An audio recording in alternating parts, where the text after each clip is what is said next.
Well, hello, everybody. Thanks for joining us this morning or this afternoon, depending on where you're coming from. My name is Steve Isaacs. I'm going to take a moment to introduce myself, and then my partner in crime, Kathy, will introduce herself as well, and then we'll get into some great information about interactive 3D and game design and creating the player to creator pipeline and all that kind of great stuff. So like I said, my name is Steve Isaacs. I'm the education program manager at Epic Games. I've been with Epic full-time for a little over a year. And prior to that, I had started working with the education team while I was still a teacher. I was a teacher for 28 years and ultimately retired about a year ago to come on full-time.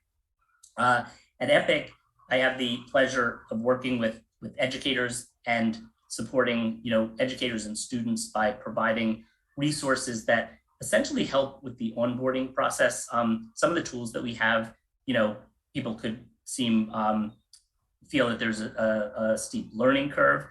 We've been trying very hard to dispel that and make activities and things that make it very easy for both students and teachers to bring these tools into the classroom.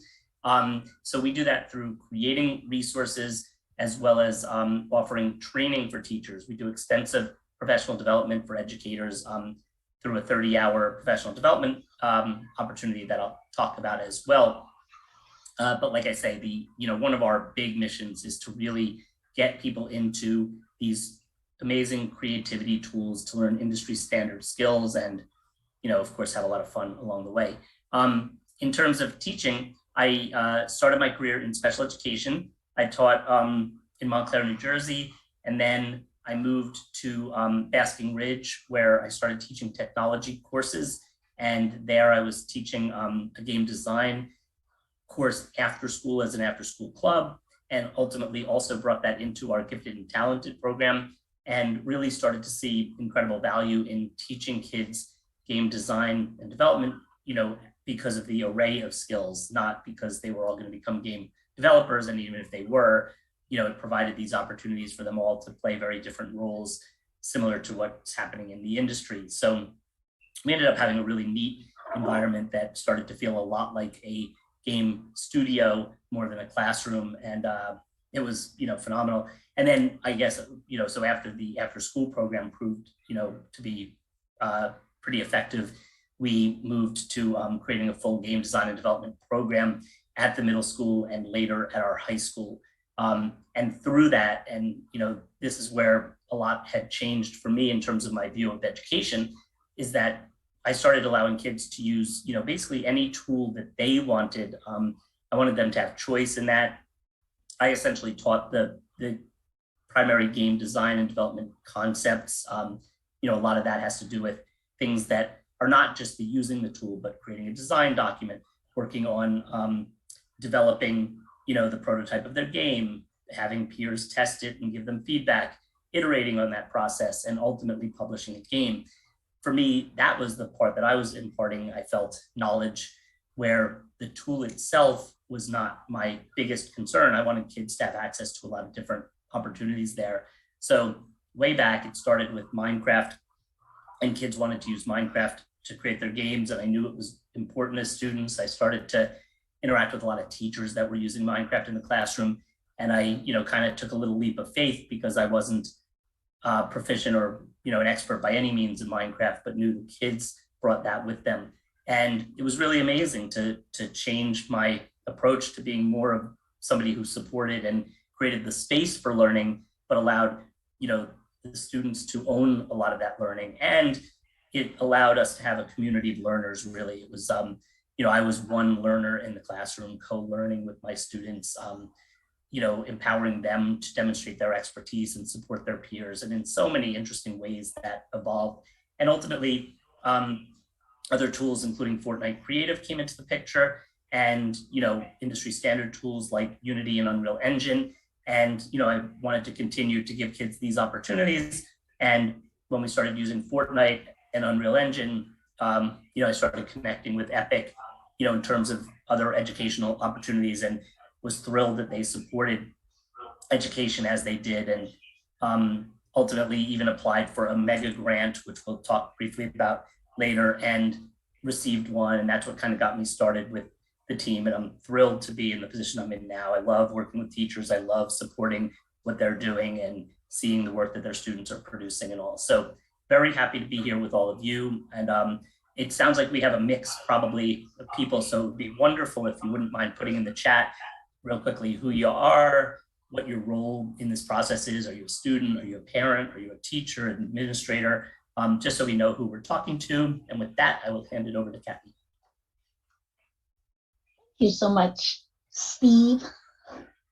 So hi, everyone. My name is Kathy Chow Isaacs. I am the education education specialist with Epic Games, and I support the education team and all of its initiatives. So my role, I'll support Steve with the secondary professional development, lesson plans, creation of resources, and then I also support some industry work as well. So post secondary, so to speak, and people who are already working in 3D and upskilling and whatnot. So I have a windy background, which is kind of great. I have a background in biopsychology and behavioral neuroscience. So I used to do research for Johnson & Johnson, and then Steve and I opened a technology training center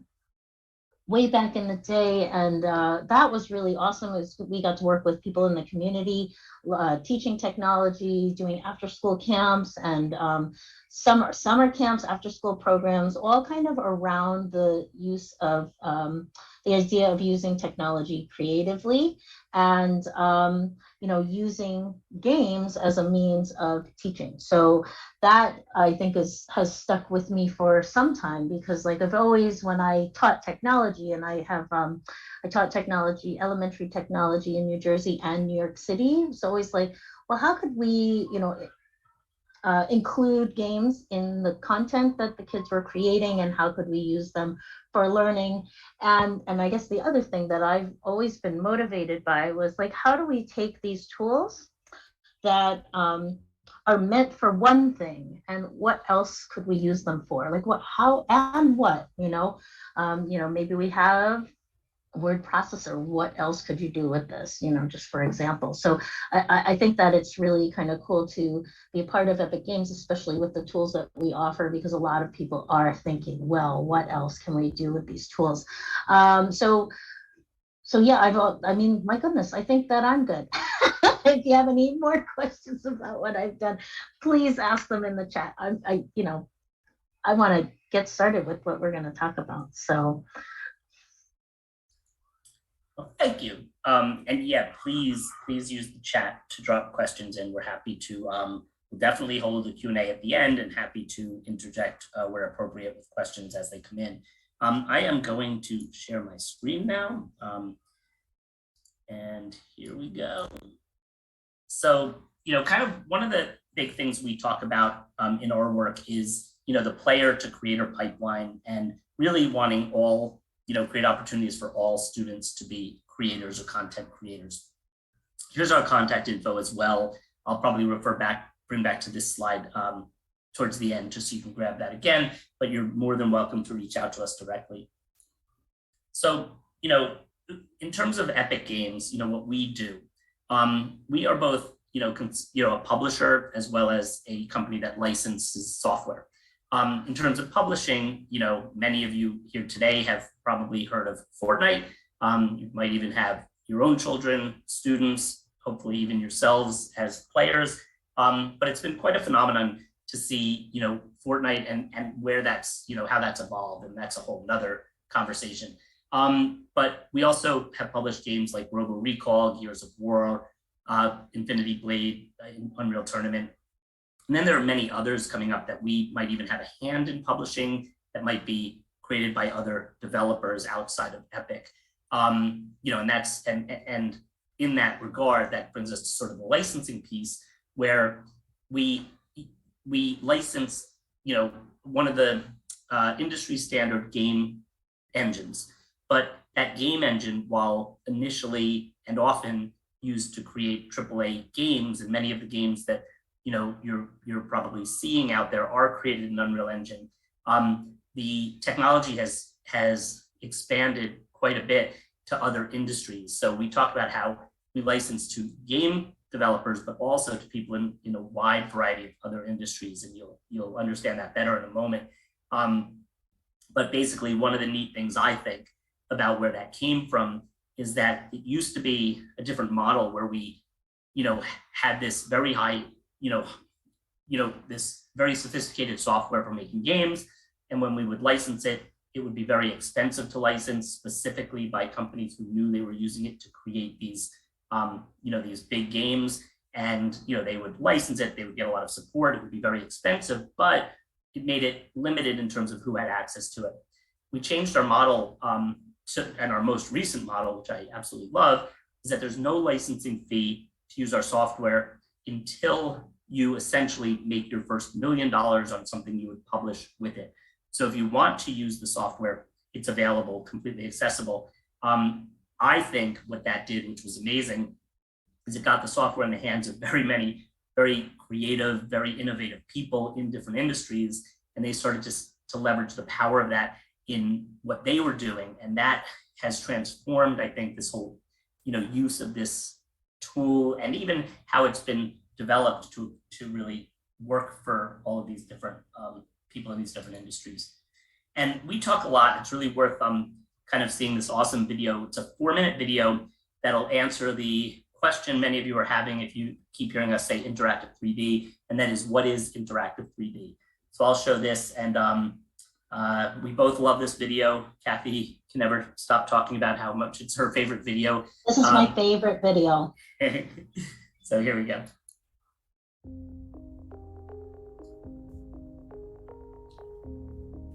Hi, I'm Amanda, a community manager at Epic Games, and today we're talking about interactive 3D.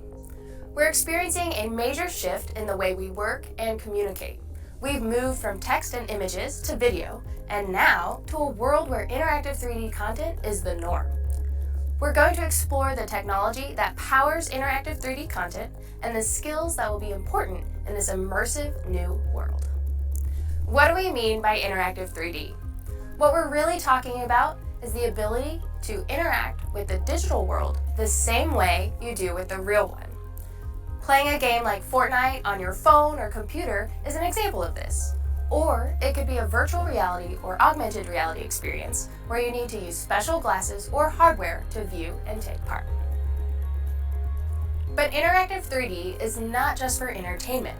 Now we can simulate the real world in a meaningful way. For example, doctors can practice surgery before ever touching a patient.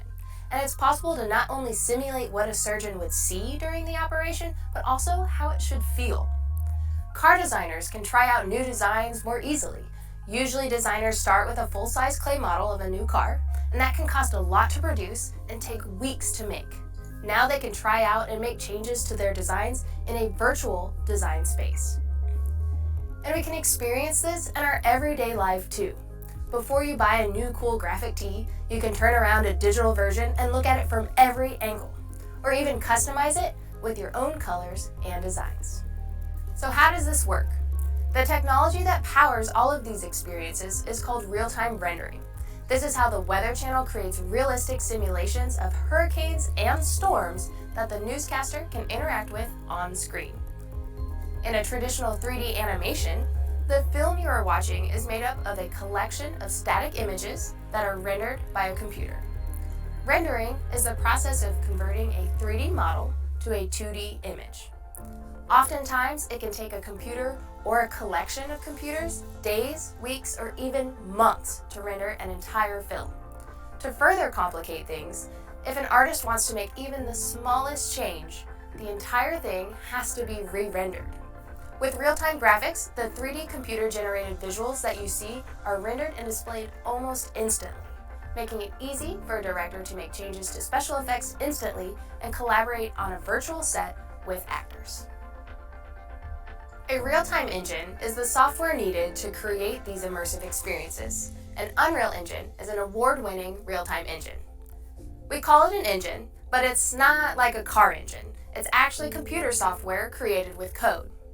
The creation process for interactive 3D involves bringing 3D models into a real-time engine where behaviors and intelligence can be applied. This can include lighting, materials, physics, AI or artificial intelligence, user interaction, audio, animation, VFX, cinematics, and more. The result is not a simple image, but a 3D world that you can explore and interact with. As you move around, your view of the world changes and you get to see different things, as though you stepped inside a film. As the industry changes and we start to see interactive 3D everywhere, the demand for people to create these experiences is skyrocketing. Real-time 3D skills are in huge demand. In the future, everyone will be a creator. Want to be part of building this immersive new world? Get started with Unreal Online Learning for free today.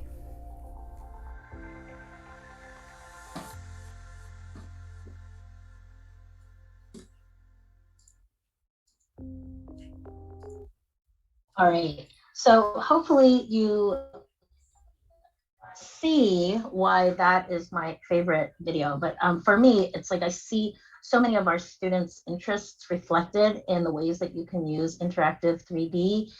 This is totally their world. Like this is their present, right? So many for us anyway, it's like so much of this didn't exist, and it's so exciting to be part of this.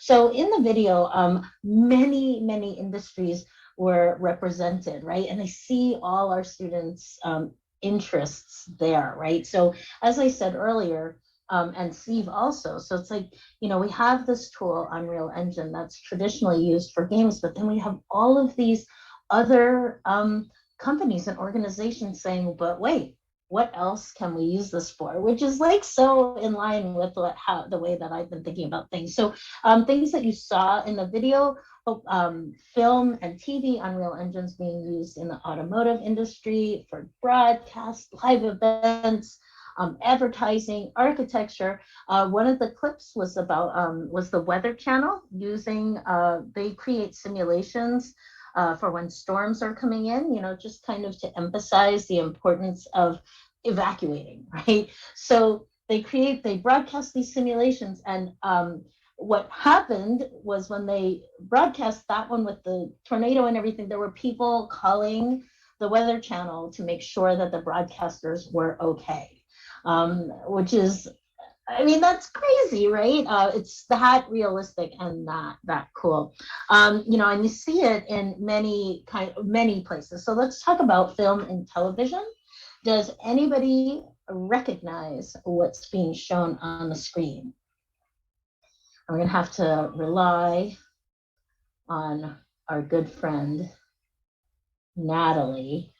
So I'm gonna use my wait time. And I'm going to guess that someone has thrown this in the chat. They're like, oh my gosh, I recognize this. So this is a scene from The Mandalorian.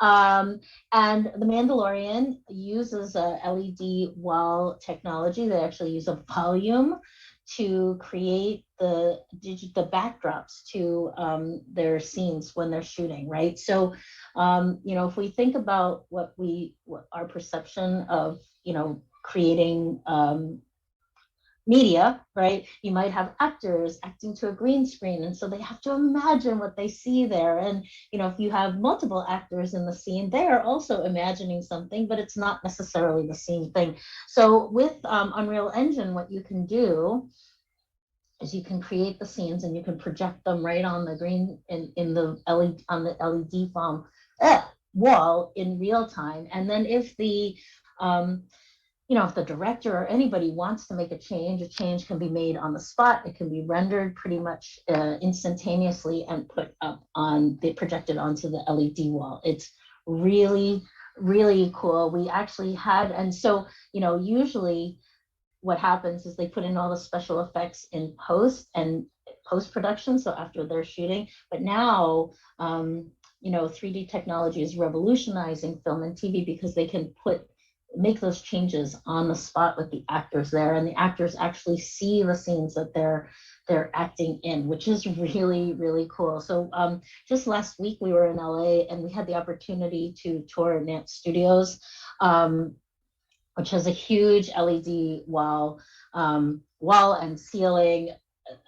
It's so amazing. And some of the people that we met there, one person or two people, I think, both, they worked on The Mandalorian and they worked on the Marvel films. I mean, I was just in awe, and it's pretty remarkable. So that's one of the things, that one of the industries that you can enter with this technology. And Unreal Engine has been used in over 160 film and TV projects since 2016. You may see some of your favorites here. Another that is not actually on this list, The Matrix Resurrections, just released earlier this year. That was all three of them, plus the new was created, used Unreal Engine in their virtual production. Okay, and just a sampling of the companies that use Unreal Engine in their processes. Again, whether your students are into cars or Lego or Disney or furniture, I mean, everything that they're interested in is represented. And one of the things that Amanda had shared in that video is that the demand for these jobs with these skills is skyrocketing. It's outgrowing the market by 600%. Okay, and a few years ago, there was some work around the class of 2030 and how we as educators were preparing these students for jobs that would exist, jobs that would come into existence when they were seniors. So those kids are now in 4th grade, and I find it so interesting. Like, this is a job posting for something that is available now. It's someone who's an experiential designer. So this is a person that blends physical spaces with technology. These jobs could be with a theme park, a concert, live events, museums, or just like even maybe a mall or some kind of installation like that. And you get to interact with the digital as if it were physical. This is I think Childish Gambino, Travis Scott, they've all done experiences that involve some kind of interactive 3D. And these are some of the similar job titles and some of the knowledge that you should have. There's so many examples of Unreal Engine in the real world. One that is really, really cool is last fall, Balenciaga and Fortnite did a collaboration inside of Fortnite. So this is one of the Fortnite characters, and he or she, they are wearing a Balenciaga hoodie, which I think you could buy also.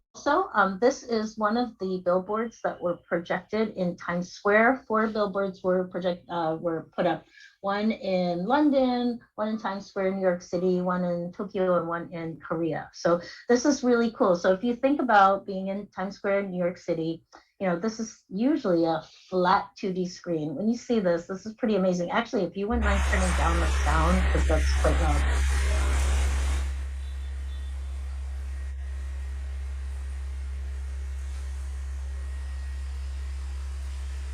So this guy's just hanging out. And then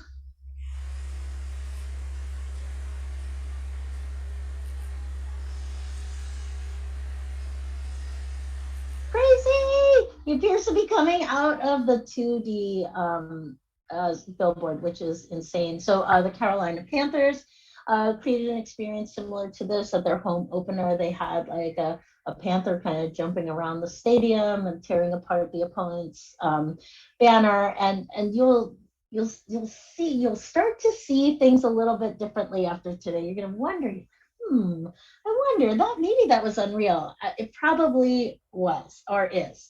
Okay. So let's talk about some of the ways. Let's see, we're going to get past this. So do you want to talk about this, or do you want me to talk about it? The thumbs up means you want me to talk. I will. Oh, you Okay. will. Okay. Thanks. So that provided some context, like Kathy had said, about some of the different industries and things like that. We have a number of, of courses and things that students can take to learn more about and get into using Unreal Engine and interactive 3D. The project that you see here is called Unreal Futures, Careers in Real Time. And we worked with X in a Box, who, if anybody has participated or done Pixar in a Box, that's a course where you can learn about how the Pixar animators do what they do and all that. It's a really neat opportunity. We worked with that team to create a number of these experiences. So we have one called Careers in Advertising. These are all available. You could see these videos online. I'm gonna go past the videos, but just talk about the experiences a little. And Unreal Futures Careers in Advertising takes students on a behind the scenes look at the advertising industry and how interactive 3D and real-time technology are truly transforming that space. It's really neat because we have a number of interviews showing an advertising firm called Media Monks, who are a big advertising firm. One of the things they do, they work with Oreo cookie. So they talk about how these advertisements are made. And then we have a series of videos that are part of this course where students are guided by a YouTube influencer. Her name is Sonali Singh. She's wonderful. And she teaches students step-by-step how to recreate the Oreo cookie ad. And we provide all of the assets and all of that. So this whole project file is available. And one of the really neat things, I think, is that kids start to see how these things happen. In the past, I guess for context, Oreo, I think, has about 80 different packagings and flavors for Oreo cookies. So if you're doing an advertisement for a certain market or a certain flavor, in the past, you had to film a second, third, fourth, up to 80th commercial in order to achieve that. With this technology, what kids get to experience right in this project is that in order to change from one of the packages to another, they're just really swapping out an asset, and all of the work that they've done is still there. So they're now creating the same advertisement, but with a different, artifact. And what we had kids do after this, when we first launched this, is we had a competition for creating an Earth Day ad using those same skills they learned in Unreal Engine. And the cool thing is the Unreal Engine is massive, but it's used in different industries for different things. So in virtual production, a lot of the skills you need are things like lighting and working with animating the camera using something called the sequencer and that sort of thing. So kids are learning that in this project and then applying those skills to another project, which, in your classroom, the neat thing is if you're a CTE teacher teaching all these things and want kids to get involved in it in advertising, great. If not, but you want them to understand a little bit about virtual production, they can create a content specific project to follow that, right after that. Hold on. And also, before you play that video, when they swap out that asset, like the wrapper of the cookie package, it's the same thing as, in a game, if you swap the outfit or your skin, I like calling it an outfit, on your character, it's the same thing. And so it's like translates to the things that they're already doing in their day-to-day. And, the next project we have that just came out, just launched, is Unreal Futures Careers in Fashion. And, again, kids get a behind the scenes look. The fashion industry is, again, being totally transformed by this technology in very interesting ways, one of which is digital fashion. So Fabricant is a company that specializes in only digital fashion. They're the first all digital fashion house in the industry. So they talk about what's involved in that and, and what they do.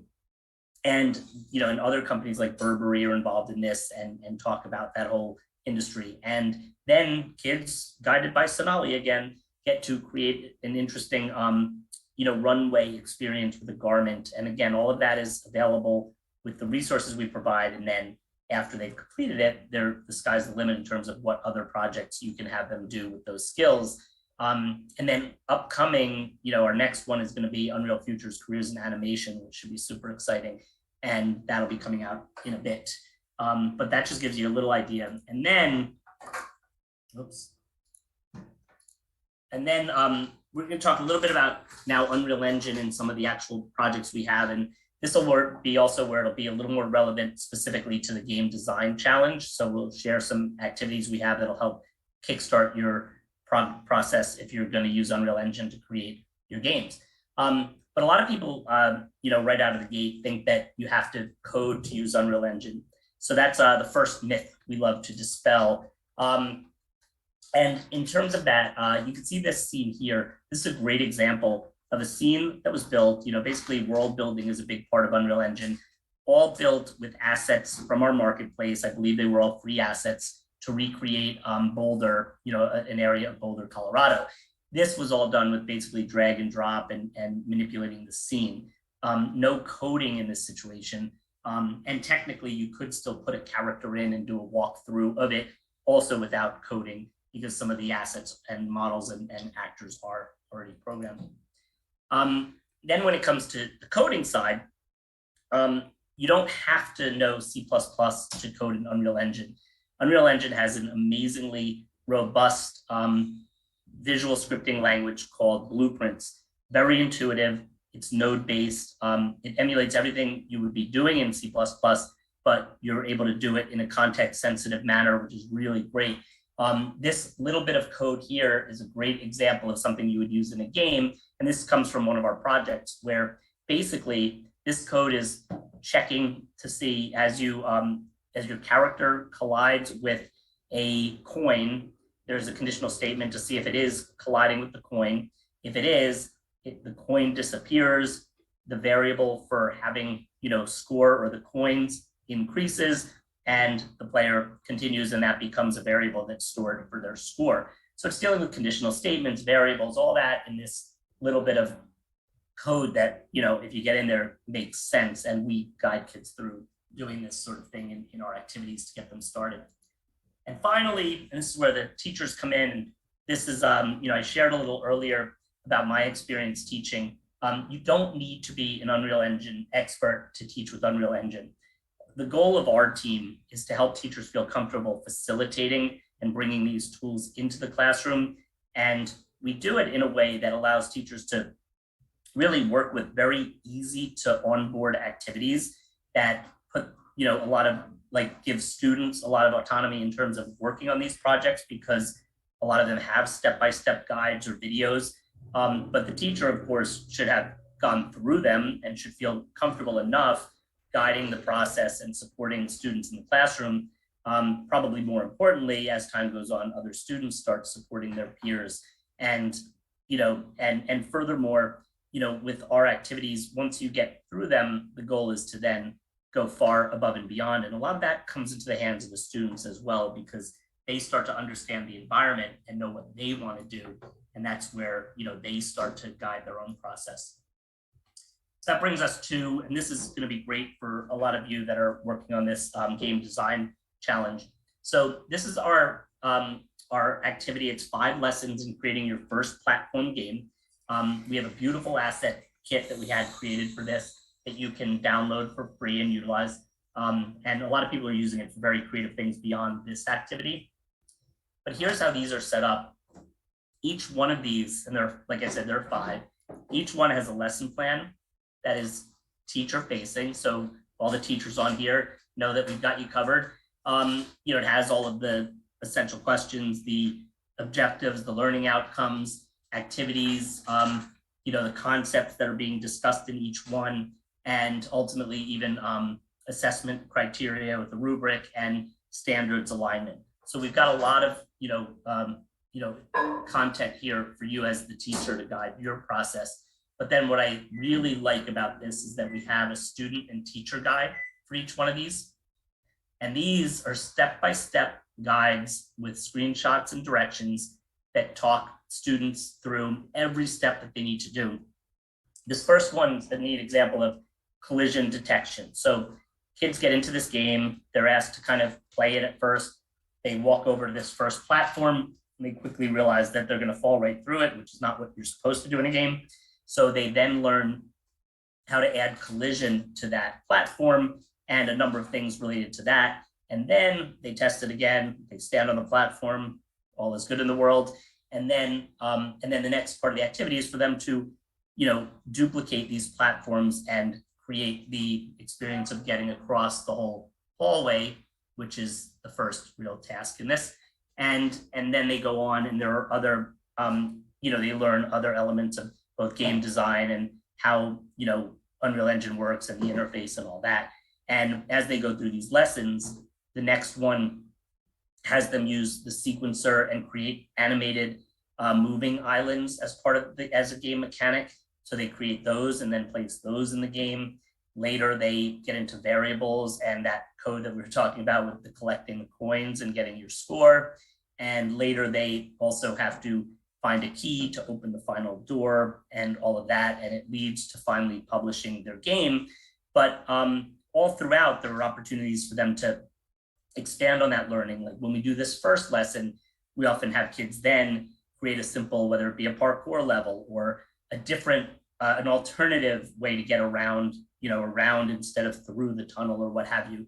And then after the whole activity, the kids have access to this asset kit as well as a lot of knowledge to move forward and continue to create their own games. So ideally for this challenge, the IGDA challenge, it would be great to think that we would have a lot of games that maybe used some of these mechanics, but looked wildly different because kids got very personal with them and created their own whole world with the asset kit that didn't just stay in the, these 5 activities in terms of the way it's set up.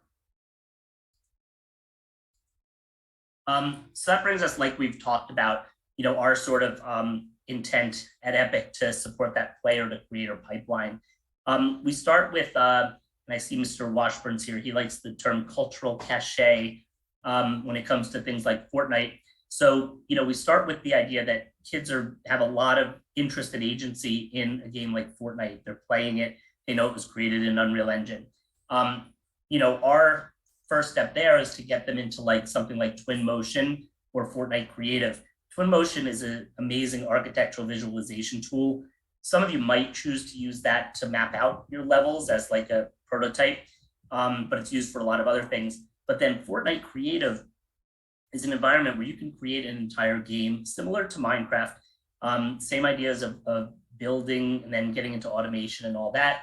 And then the ultimate goal would be for students to become users of Unreal Engine and learn those industry standard skills that would set them up for career opportunities, potentially even right out of high school. We've been working with some programs that lead to apprenticeship programs. So kids learn these skills in school, and then they're already set up, workforce apprenticeships and even registered apprenticeship programs in some states that this feeds so nicely into. That brings us to Fortnite Creative. Again, kind of thinking along the line of sandbox game and the opportunity to create anything you'd like. The graphics are beautiful. You have access in Fortnite Creative to all the prefabs of the buildings that our students know and love in the game. But then you can also take any pieces from those buildings to build your own structures. You can take work from the galleries, which have many, many different artifacts that you can bring into your game. So that low floor of just building a scenario is great. And then the high ceiling we talk about, where kids then start to automate things and do really creative, things that bring in sophisticated game mechanics. One of our activities is an obstacle course, which kids create multi-level. A lot of kids know them as, or know the term Death Run, as that's a popular game mode in Fortnite Creative, which is really an obstacle course. And we teach them how to create those as part of a collision detection assignment or project, and all sorts of others that are similar. Also, the fact that you can play Fortnite Creative on so many different devices really lends beautifully to all of this, for the multiplayer support, the cross-platform support. The fact that when kids are working together in teams, they very organically, develop rules within that and create amazing experiences. And during COVID, this was especially great for me when I was, still in the classroom, because when we were doing a project, it sometimes became easier for the kids to work remotely on one of these projects because they all had a device they were comfortable with at home that had the game on it, versus, in some cases, it was harder to continue to do, sort of a business as usual in terms of the assignments and things for school. Oh, I just wanted to interrupt before you went too far with the Fortnite. Yes. We also have, for Unreal Engine, we have a new lesson plan series on how to create a block-based game in Unreal Engine. So I'm going to drop that in the chat for you as well. It's a pretty amazing course. So kids would be using this series of lessons to create a Minecraft-like game using Unreal Engine. So yes, so sorry about that. No, that's awesome. Yeah, it's great. It was created by this educator who actually won our lesson plan competition, and it's tremendous. It's all object-oriented programming. It's an online course that's micro-credentialed, and that's a level up in terms of definitely something you can use in a computer science course. And here are a lot of our similar computer science lessons with that same format I showed you with Unreal. They all have a lesson plan. They all have step-by-step guides. I love I love all of these, but the conditional statement one's neat because kids are learning in a very intuitive way about conditional statements in Fortnite, and they're learning the computer science concept without doing coding, and it's very logical. So they need a key so we use a slurp fish. So the slurp fish is placed in the game. We set up a conditional button that requires a slurp fish in order to activate it. So if the child or if the student or the player has the slurp fish, then it activates this locking mechanism that in turn unlocks a door. Lends really well to a lot of games kids would want to create, like an escape room or other types of things. So that's really great. We have a music activity here where they compose music using the music notes and the sequencer. And the sequencer also is a great way of illustrating functions, because the sequencer is this big, long or short, whatever, kind of volume that you place things in. And when it's activated, it triggers everything in that to happen. So it's like allows you to create these very, very sophisticated functions of things that are going to be happening automatically in the game. And there are some others as well.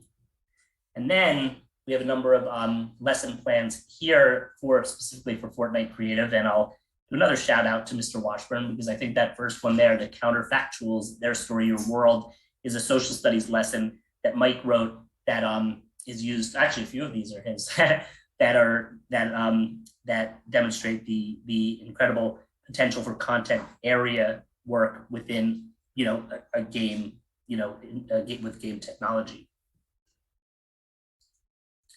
And this I will show you as a learning experience. It's going to kind of show you the next level of, I think, where we're going with sort of the metaverse and education. And this was a collaboration with Time for Kids. And we worked with them to, this was, I think, part of a mega grant they received too, to create the March Through Time Martin Luther King experience. And just check this out. This is happening in the game.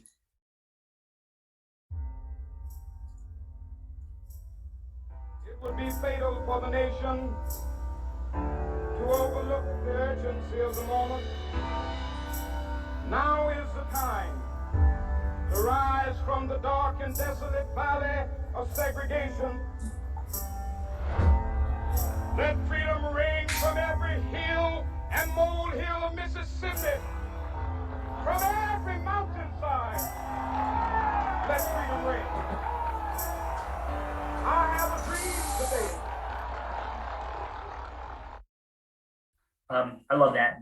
When I first experienced that and was in the game and had Dr. King's speech on the jumbotrons throughout the island, and then also walked around and noticed like the civil rights museum and stuff in game, was pretty great. And that's I think an example of, and the interesting thing too is I can almost guarantee that some of the people that worked on creating that were probably high school kids from a build team.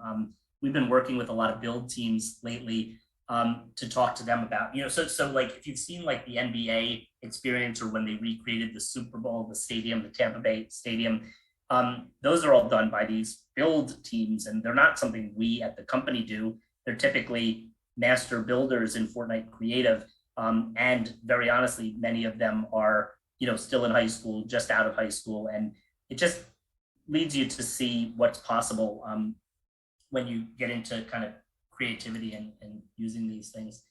And then we also have, some sustainable development goals, that lesson plans that have just been released, and we have a few more of these coming as well. And I do want to leave time for question and answer, but I'm going to take you to one of the final slides. Twinmotion is an amazing tool. I'd encourage you to look it up. It's it's relevant to what you're doing with the game design challenge in that you could use it as a prototyping tool, but I wanted to really focus on what was possible with Fortnite Creative and Unreal Engine for this. And all of our tools, all of our resources, and even our teacher training all comes at no cost at all, which leads me to this. And this is where I'll end the slides and then take questions. But I just want to let you know, especially for the teachers out there, we have something called the Unreal Educator Accelerator. We offer a 30-hour professional development opportunity. We offer it in a number of different ways. In fact, this summer, we have 3 really neat opportunities for teachers that might be attending or interested in attending ISTE in New Orleans. We're going to be doing 2 full days of our accelerator, and the rest will be done online. For people interested in or thinking of attending Games for Change in New York City, we also have a 2 full day in person with the rest online. And anybody who participates or attends our session will also be able to stay and participate in the Games for Change Festival for the entire festival. And we also have a fully online option, July 18th to 22nd, for educators who prefer to learn in the comfort of their own homes or are further away or what have you. But I think Kathy or somebody will drop the link to our application for that in the chat. And I'll just bring us back to our contact info briefly, just so you have it. And I think that'll be dropped in the chat also. And then I'll stop sharing so we can all see each other. But we would love to hear any of your questions and get into that.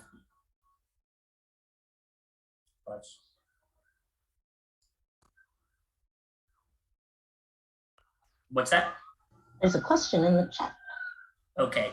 How do you suggest designing a game that cultivates inclusion among players in a collaborative way? So I guess the question is, are you talking about a cooperative game, or which is one thing we can talk about, or about the building aspect of collaboration? If you're talking about inclusion of players in the game, that's a really great question. I think, sorry for the sirens in the background. I think when it comes to that's where the creativity of the designer comes in, for starters. But we've done things like created a variation on a game like Rocket League in Fortnite, just as a test to see what was possible. A lot of people are creating, racing games and things like that in that environment. For the more collaborative, like problem solving, one of our lesson plans is about building escape rooms. And that's a very collaborative activity if there's problem solving and puzzles to work with, whether it be working together to find the keys to get out, especially if it's a timed game and that sort of thing.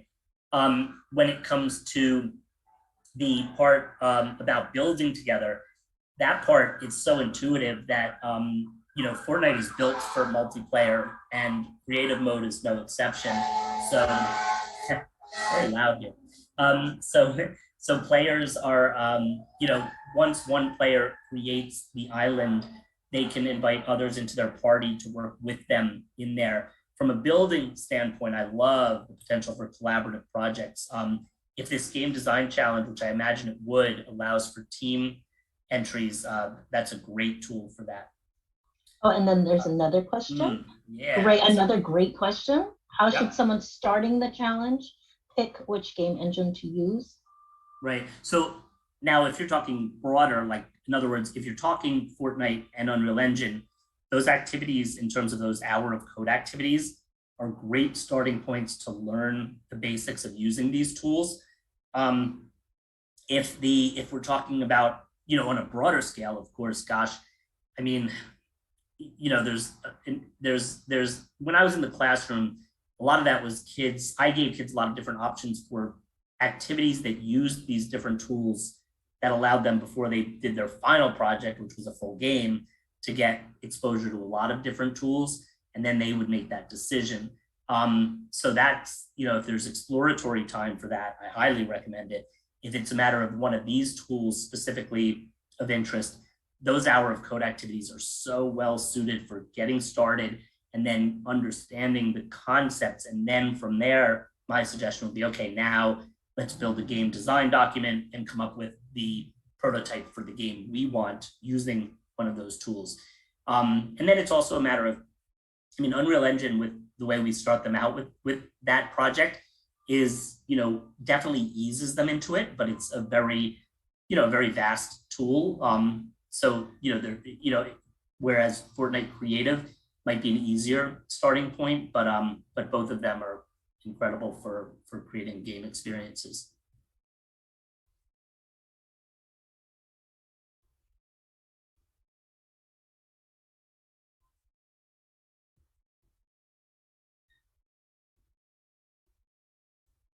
And Kathy, I think somebody dropped the link to our Unreal Educator Discord community. That's a community of over 1,600 educators who are all interested in this technology. Many who have either been through our Accelerator program or are part of, you know, some interest area in learning more. So we have, you know, secondary teachers there. We have post-secondary teachers there. We have members of our team. So that's a great place to go for support, and people are quick to answer questions there. Thanks, Mr. Washburn.